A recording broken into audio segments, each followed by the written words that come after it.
I practice a lot by myself. Moonlight, 2 or 3 hours every night, put lamps in the windows that would shine out so I could just shoot and shoot and shoot. We used to go to the park, snow on the ground, sweep it off, and then we used to shoot till our hands got numb.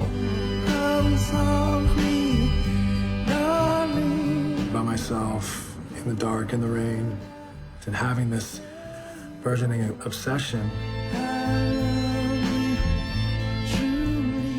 It's passion, just the hope and the dream that you chase as a young person.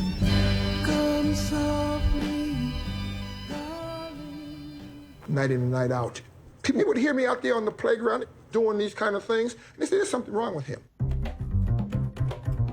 That kid's nuts. Yeah, I was nuts. I loved the game of basketball.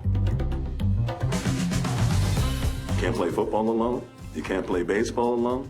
But you can take a basketball and find a hoop anywhere. Bounce of the ball, the squeak of the shoes, and then that magic sound, swish. I gotta tell you, the second I picked that ball up, it was really love at first sight. It was like the gates of heaven just opened up. In my family, we still call it basketball fever. Just feel like you have to play all the time. It's almost like a sickness where you just can't get enough of it. It was, it was like a drug. I started playing on a crate, cut the bottom out, nailed it to the light pole, no backboard. So every shot had to go straight in or you didn't make it. I used to take a coat hanger, put it on the closet door, take a sock, Shooting socks. a bunch of socks, Roll up the sock. and I'd shoot the sock through the rim.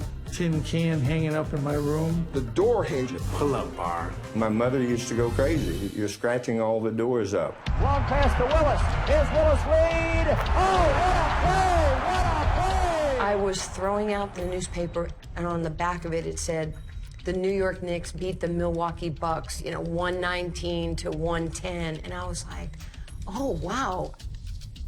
To this day, I can shoot left-handed because I would emulate all of Willis Reed's moves. Miller has a good look at it. Miller wins it for Indiana. I was Reggie Miller every single time. Shot clock into single digits. Watching Reggie, he just mesmerized me. He never stopped moving. He always found a way to get open.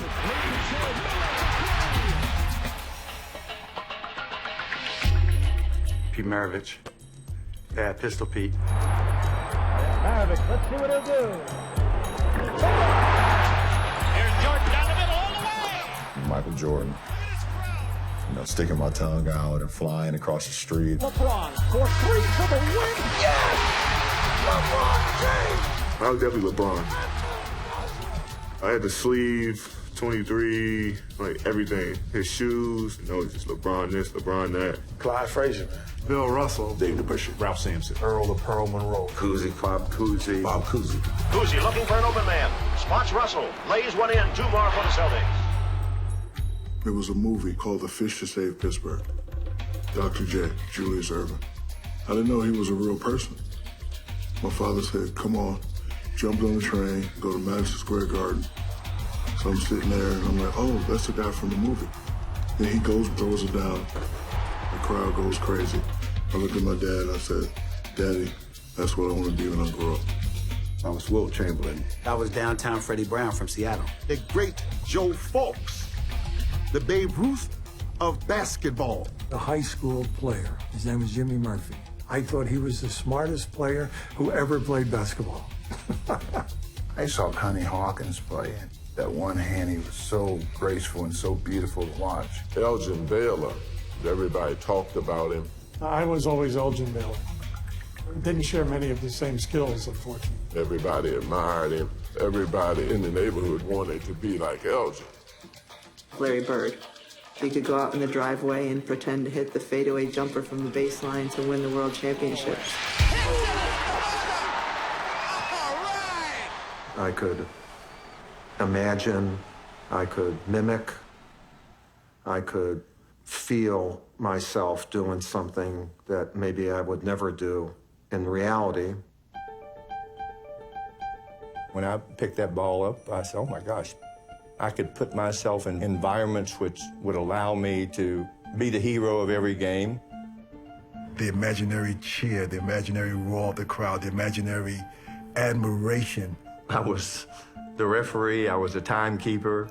I would be playing against the greatest player in the world. Krzyzewski shooting the ball in the last 5 seconds. Always came down to the last shot.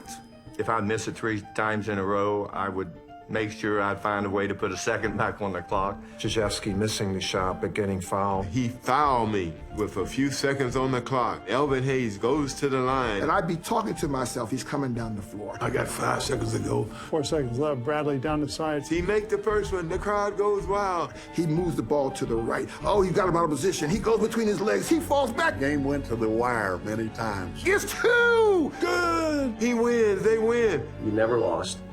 Because losing was misery. And nobody wants to be miserable.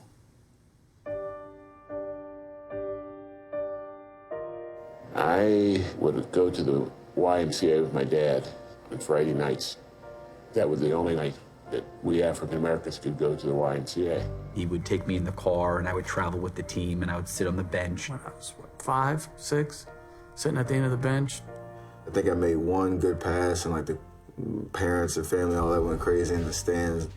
I loved it and wanted to keep playing. It's a universal language.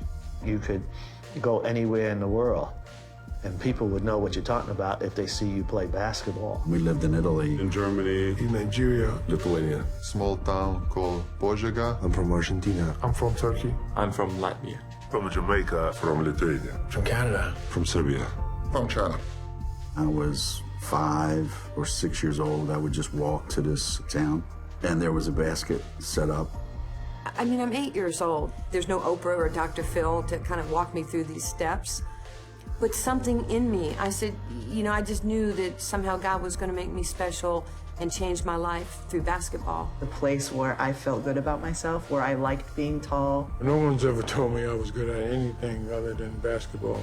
It changed my life because I didn't have anything else. My parents were getting divorced. They were turning the lights, the heat off in my house. My mother didn't have money to put food on the table. I think my father and I, in particular, bonded over basketball when my parents separated. And that was something we did together. My dad died that summer, and I lost the most important person in my life. And the game became one of the few places that you could just go to and kind of relive your dream. I think the serenity, the isolation, because I try to work things out on the court with a ball. I have never felt so much at peace than when I have a ball in my hand. That's what stirs the emotion in people who find a love in their life. And my life changed because of picking up a basketball.